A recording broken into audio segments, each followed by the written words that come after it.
All right, Glenn, what are we talking about today? Well, I want to talk to you about hip to valley fill rafters in general. Basically, you got two different kinds of hip fill rafters. Now, let me explain to you what a fill rafter is. Your standard rafters are either commons or jacks, or they're hips or valleys, or they're fill. A fill rafter is a rafter that goes down into a valley. This rafter is called a hip to valley fill because it goes from the hip down into the valley. It fills in the space between the hip. You can see the hip here. You can see a Yeah. valley here. Okay.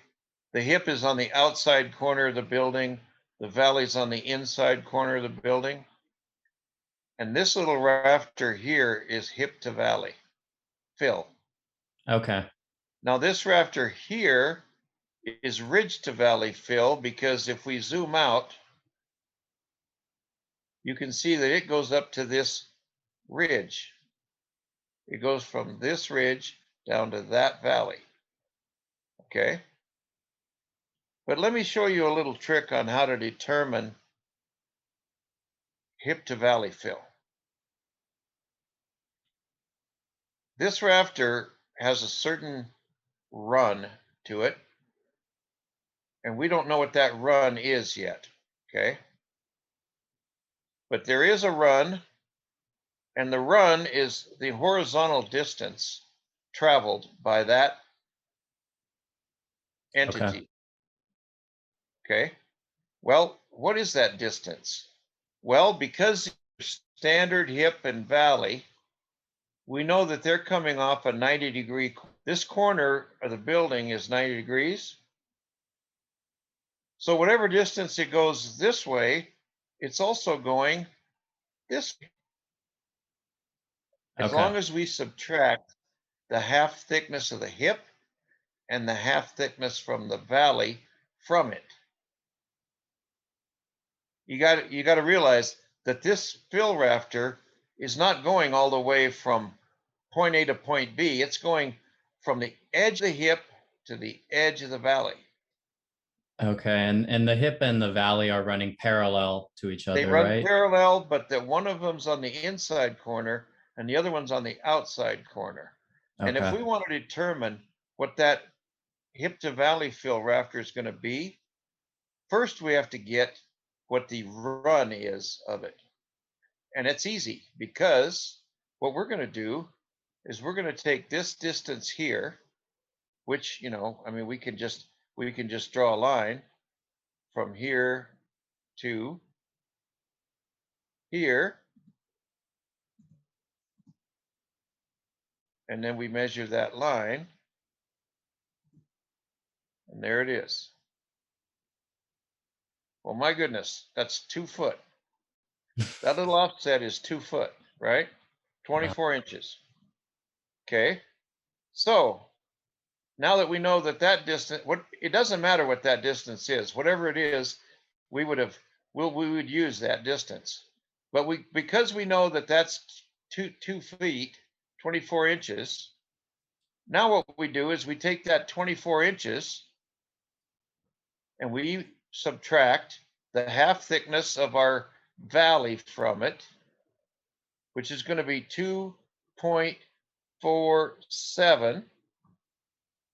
And then we take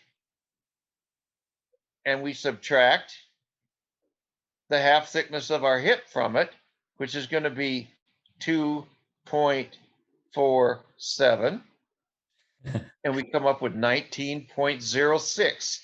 That's the actual run of that fill rafter. And now I'm talking about along the edge of the fill rafter from long point to short point on this. In this case, we're going from the long point at the top to the short point where it hits the valley. okay. Okay. Let me explain something to you. When I Okay. use the number 2.47, well, your hip here is a 4 by 10 hip, right? Well, how thick is it? It's 1.75 inches. But times 1.4142, which is the secant of 45 degrees. In other words, I have to take that half thickness, 1.75, and I have to multiply it 1.75 times 1.4142 equals 2.47. That's how I got my 2.47.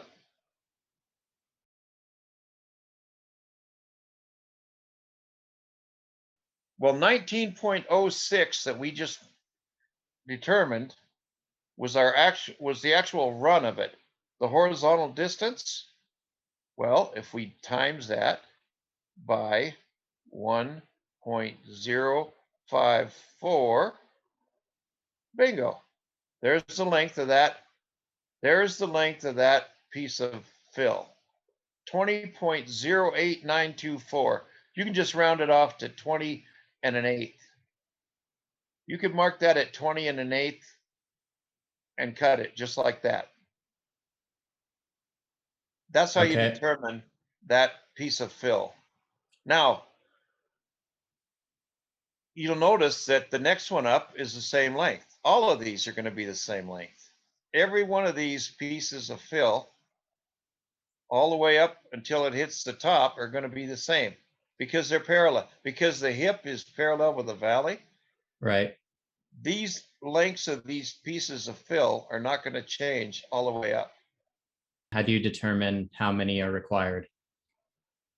Well, you count how many jacks you have on this side, which you've already cut, and you just make that many pieces of fill. Okay. Now you'll notice that this one at the bottom had to have a little seat cut on it. Yeah. Well, that seat cut matches what this one did on the other side because it's opposing. Now, how did I come up with these numbers? How did I come up with 1.054 to multiply our run? When I said that our run was 19.06, why did I multiply it by 1.054? Because that's the secant of a 4 and 12 pitch. Remember how to get the secant? Oh my gosh. Remind me again. I'm Okay. thinking I thought it was the secant of 45 degrees. No, no, no. 45 degrees is the bisecting the 90-degree corner, but that just gives you the run of your hip or valley. No. Okay. 4 and 12, if I divide 4 by 12, okay, gives me a decimal.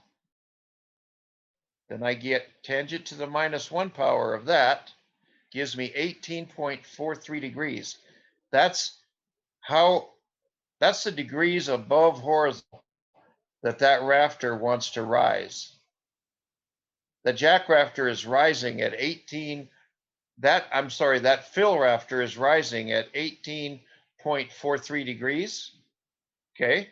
So if I take cosine of that and then hit 1 over x,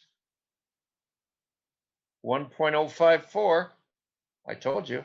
I know that's a recurring number. I recognize the number. Well, it's anytime it's a 4 and 12 pitch, you use 1.054.